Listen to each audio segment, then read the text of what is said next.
Hey guys, my name is Griffin, and today we're at Timbertrain Coffee Depot, and we're going to be talking about the ESPRO Bloom.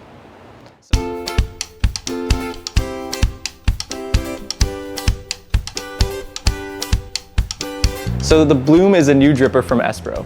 It's got some unique characteristics that make it different than some of the other drippers on the market right now. So today we'll go over some of these characteristics, talk about kind of the overview of the ESPRO, then we're going to actually brew it and compare it to like a V60 pour over. We'll taste those, I'll talk about kind of the differences I see, and then finally I'll give you my final thoughts, how it is to use, and how I like it. So the most unique thing about the ESPRO is its drainage design. So unlike other drippers, it doesn't have any drainage holes. It has kind of a field, a circle of little smaller holes. This is similar to kind of what you'd see on the bottom basket of a portafilter, and it allows water to flow through pretty quickly. So that makes it a little different than most drippers. ESPRO actually says you can use this instead of a paper filter, just use it to filter out all the coffee, but today we're just going to use paper filters because it makes it a little cleaner. The next unique thing about the ESPRO design is that it kind of flows inwards. So unlike most flat bottom brewers, it doesn't have straight sides and it kind of flowers out. Of course, that means you have to have some proprietary filters, which could be a negative. The final thing about the ESPRO is it's got this rubber grip. Instead of a handle, you can kind of use it to grip on. But other than that, it's a very simple design that allows you to brew coffee in a similar fashion to any other dripper if you're familiar with those. So now we're going to do a brew with the Bloom. We're going to compare it to a brew with a V60. We're going to use the same recipe so we can taste kind of any differences there.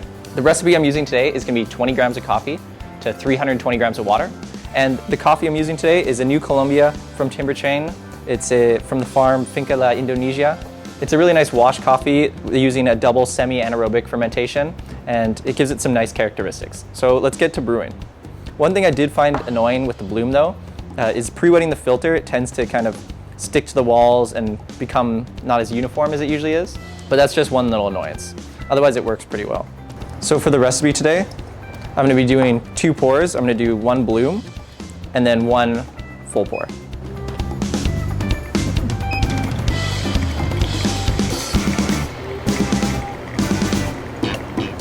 So that one finished brewing just around 2 minutes. So now we're just going to brew the exact same recipe on the V60.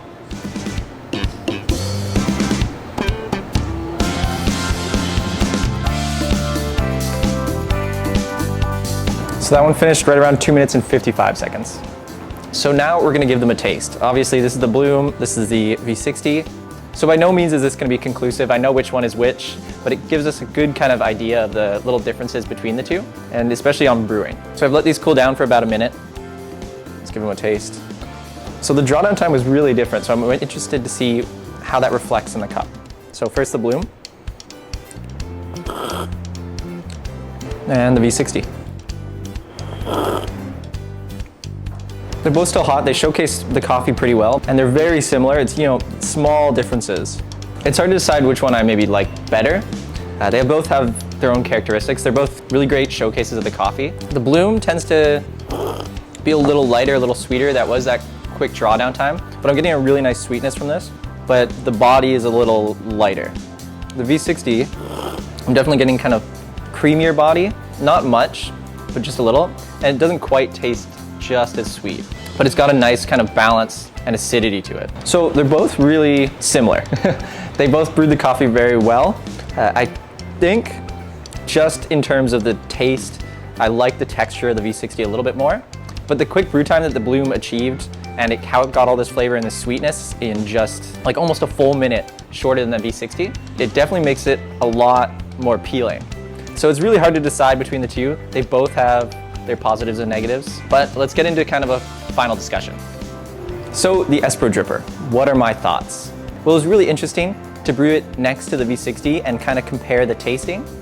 In the total brew time, it was almost a minute quicker, but we didn't see a huge difference when tasting it, which is really interesting because with that total brew time being almost a minute less, I was expecting lower extraction, way more acidity, less of a body. We saw some of that, but it wasn't quite as maybe intense as I would have expected, which makes the ESPRO really unique. The design is definitely different. Having the kind of sloped proprietary filters is a little bit of annoyance, especially to someone like myself who already has V60 filters, already has Kalita filters. Going out to get one more set of filters for a new brewer, going out to get new filters is a little bit of a hassle. The fast drainage was really nice. Being able to get that total brew done being very similar in taste in 1 full minute less, definitely makes the ESPRO a unique dripper. It was a little annoying pre-wetting the filters on the Bloom, but you can get the hang of it and it doesn't make it quite as difficult. Finally, the Bloom at around $50 Canadian puts it very high up in the dripper market, especially when we compare it to a V60 that's around $15 to $20.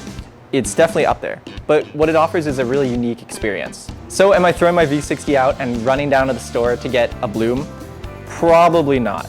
It was really nice to brew on, and I'm definitely gonna spend more time with it. But if I already have a V60, I'm not sure if you need to go get it. But if you're someone just starting out and you're looking for a dripper, or you're someone who wants a quicker brew time or a more unique brewing experience, it's definitely a good option. It's very unique, it's very interesting, and it has tons of potential.